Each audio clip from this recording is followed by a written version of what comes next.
keliauk su Epo ir tu.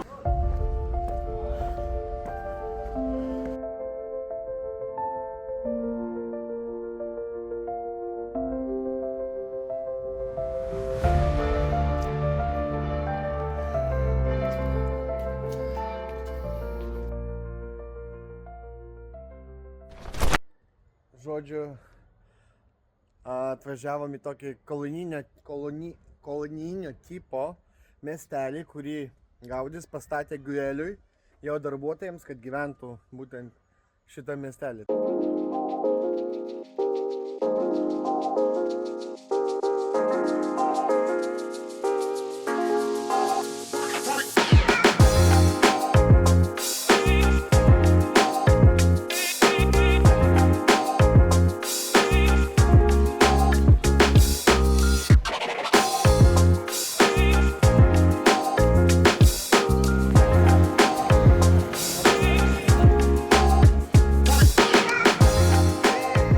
Žiūrėk.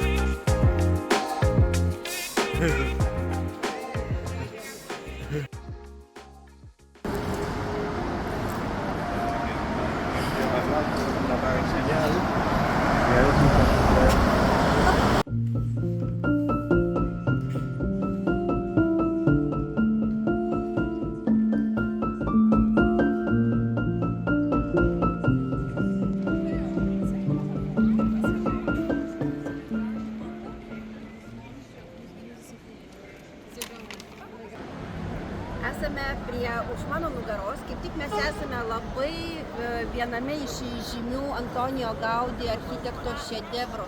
Šitas namas yra visiškai gyvas, judantis kaip organizmas. Jame visiškai nėra jokių tiesių linijų.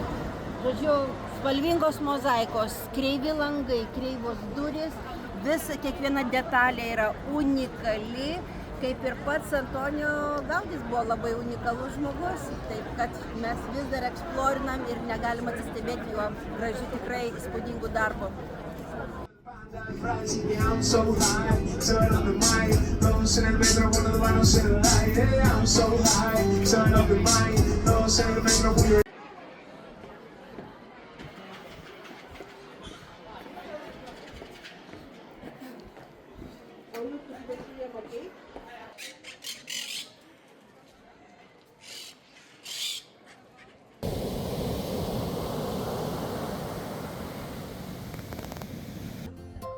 Tai ką, Kralkin, galėtum pasakyti apie Barceloną?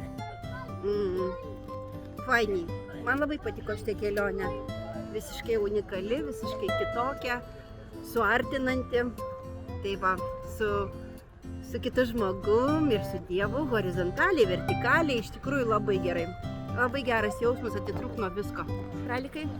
Aš galvoju, kad fantastic, nuostabu. Sutikti saulėlydį su mylimu žmogum, tai yra fantastic. Peizažai, aišku, miestas didžiulis, atstumai nemaži ir daug žmonių yra. Nors ir ne sezonas. Galbūt šiek tiek ir pavargsti, bet taip maloniai. Nuostabus jausmas, kai keliauji, kai nesėdi namie ant sofos. Reikia ir to, žinoma, bet šiaip keliauti yra smagu. Labai smagu. Ir jūs keliaukit. Su Epo.